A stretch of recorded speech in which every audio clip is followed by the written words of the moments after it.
If you handed me $1,000 and told me I had to start building income today from scratch, I would know exactly what to do. Most people think you need a whole pile of money to get started building wealth, and it's simply not true. And that is the exact thing that's holding people back. In this episode, I'm going to walk you through 3 income streams that you could start building wealth today with under $1,000.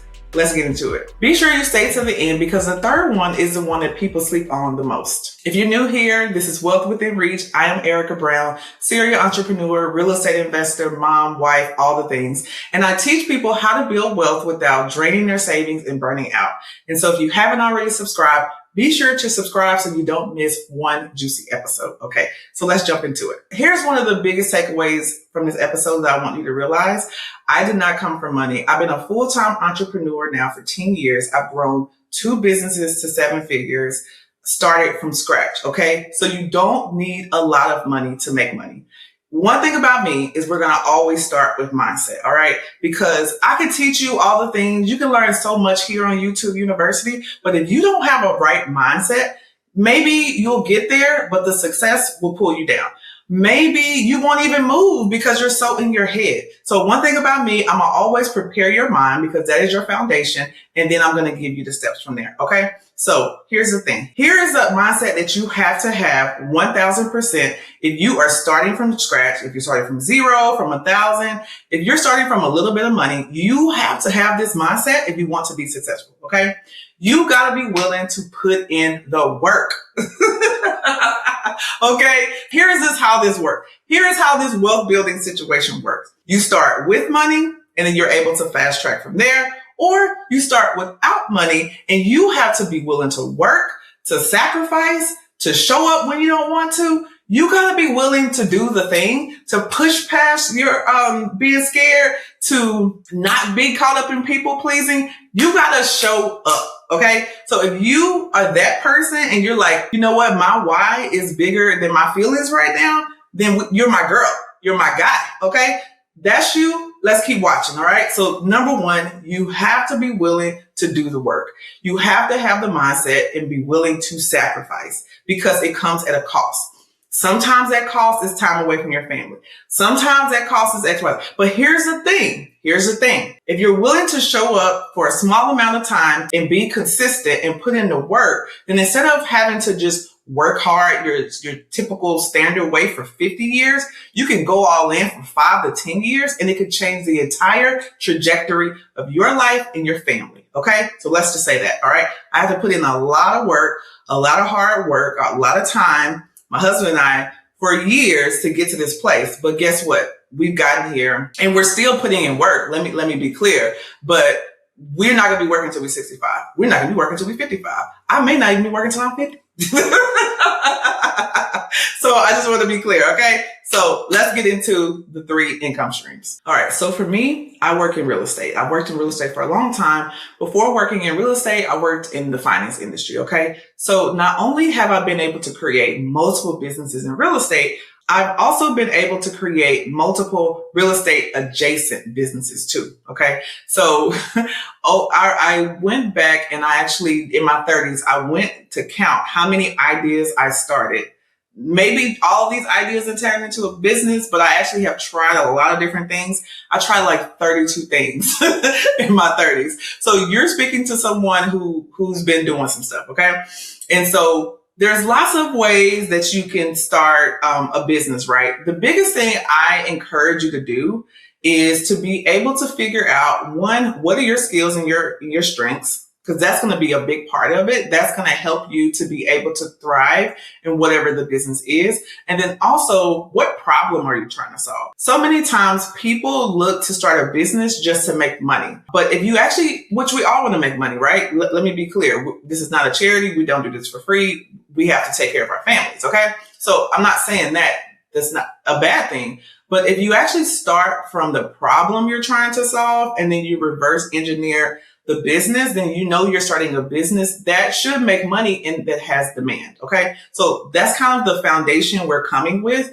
I'm going to share with you 3 ways that I recommend that you can start with, below $1,000, but there are so many other ways.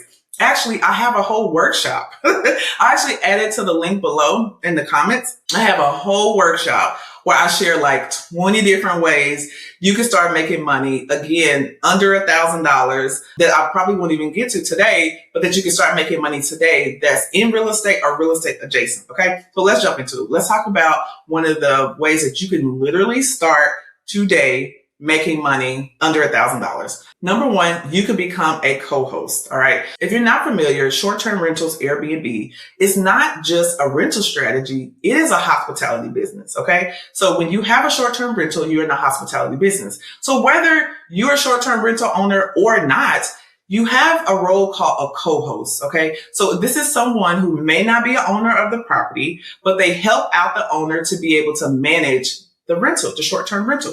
And so when I first started out, my goal was to create these different side hustles to make money, to then be able to create income, to then invest in assets. Okay. And so one of the roles that I did was co-hosting. What I would do is I would contact owners who were doing short-term rentals who needed some help, whether it's guest communication or just walking the properties when you're checking the cleaners or doing errands and things like that.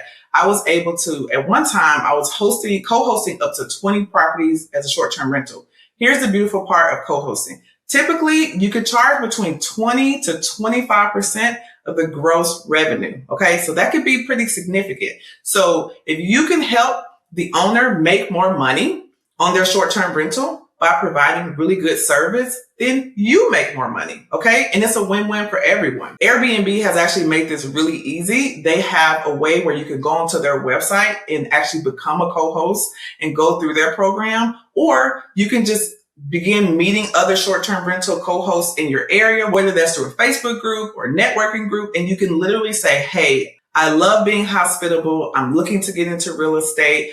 And I'm looking to be able to help a co-host with anything that they may need, right? And you can literally start from zero. It's really just about networking, showing your transferable skills, and getting out there and helping people to get 5-star reviews. And then the beautiful thing is, once you start, then you can develop credibility to invite more people, right? So that's one. Before I get to the next point, let me tell you what's been the biggest game changer in my wealth building journey. And I promise you, it's not what you think. It wasn't a course.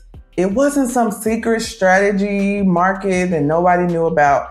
It was actually leaving my house and finally getting in the room with people like me. A lot of times we're the only one in our family that's doing this. People are coming to us more than we're able to go to other people. So what happens? We begin moving in isolation, trying to figure it out on our own, carrying all of it by ourselves. But that's not how we were meant to move.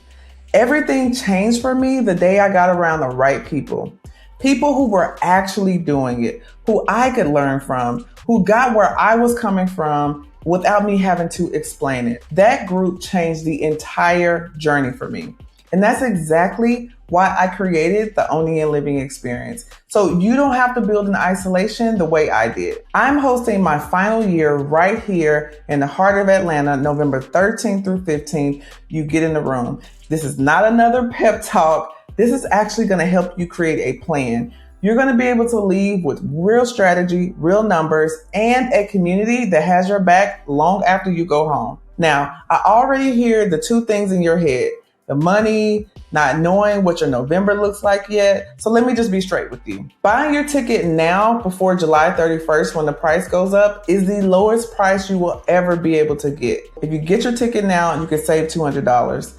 And November gives you more than enough time to book your travel, figure out your babysitting situation, all that good stuff, okay? So if you keep telling me, I'm gonna come, or you've been thinking about it and you're on the fence, and maybe you've been watching this podcast and you're thinking about what's your next step, the Owning and Living experience is your best next step, okay? So get your ticket before the price increases this Friday at midnight and come get in the right room, all right? You can go to the link below and grab your spot today. Number two, along the lines of becoming a co-host, maybe you don't want to do short-term rentals. Maybe it's too busy. You want something that doesn't require you to be as active, but you do want to help be in real estate,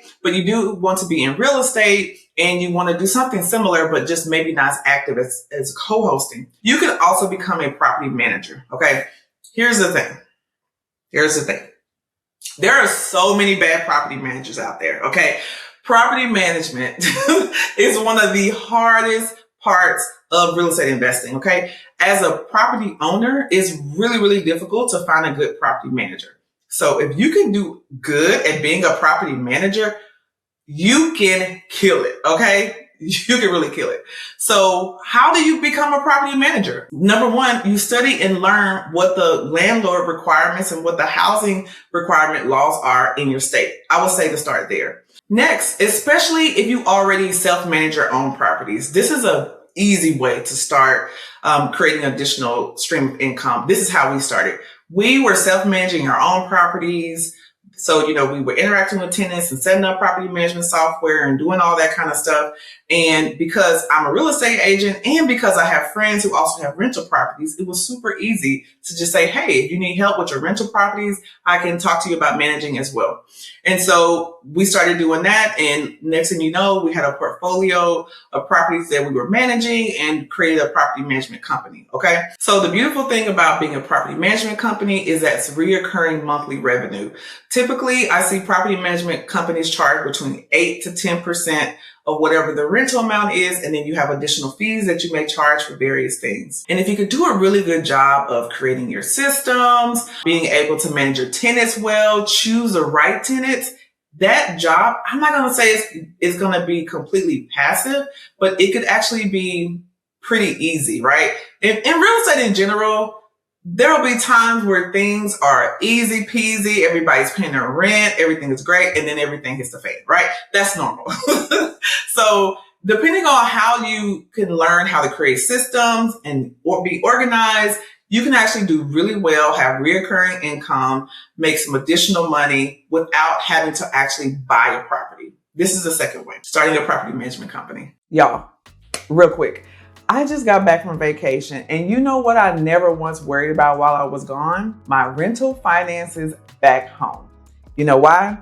It's because Baselane ran the whole thing for me. I mean, every single property has its own account, so the money is always right where it belongs. Rent came in on its own, and it got sorted by property automatically, so I wasn't having to chase a single payment. I didn't have to worry about texting tenants to remind them to pay rent while I was gone. Every transaction got tagged and categorized like it was supposed to with Baselane Smart. So I also got the peace of mind while I was away, knowing that my books were basically doing themselves while I was at the beach, okay? If I wanted to check on a property, all I had to do was just open my phone and see in real time the cash flow in seconds.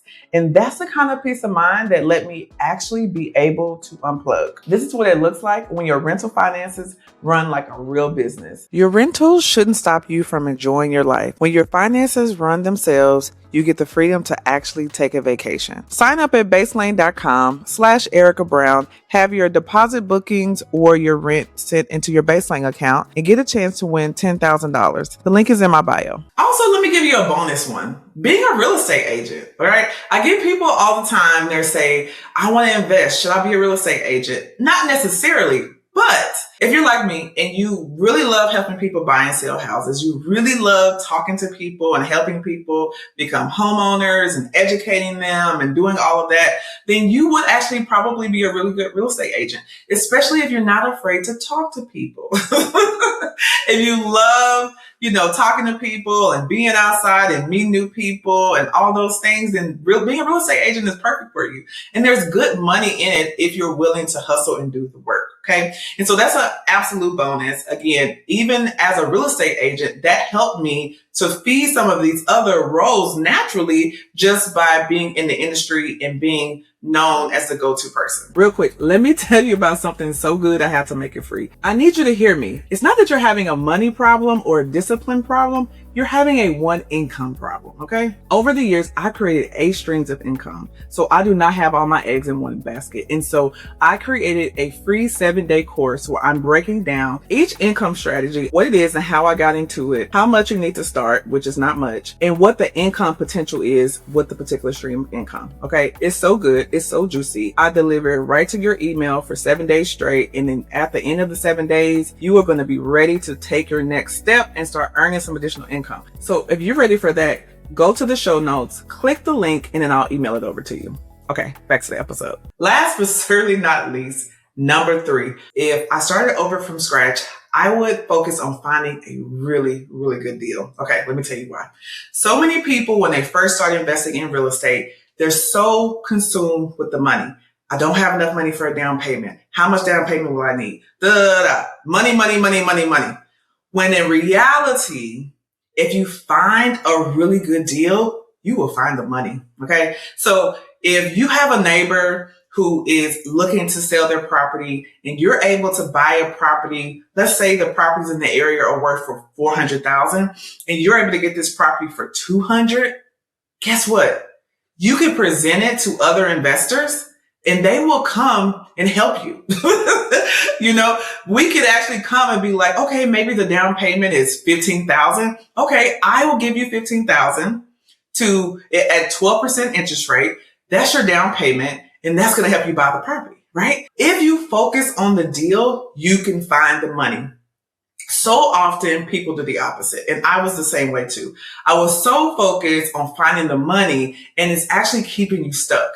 If you focus on finding a really good deal and you get around other people that are doing it too, you will find the money. I can't tell you how many deals I have closed, I have found where I didn't have to put any money into it starting off because I found a really good deal. Okay. All right. So which one of these are you interested in pursuing? Okay. Let me know in the comments. And thanks again. Don't forget to subscribe and I will see you on the next episode. Talk soon.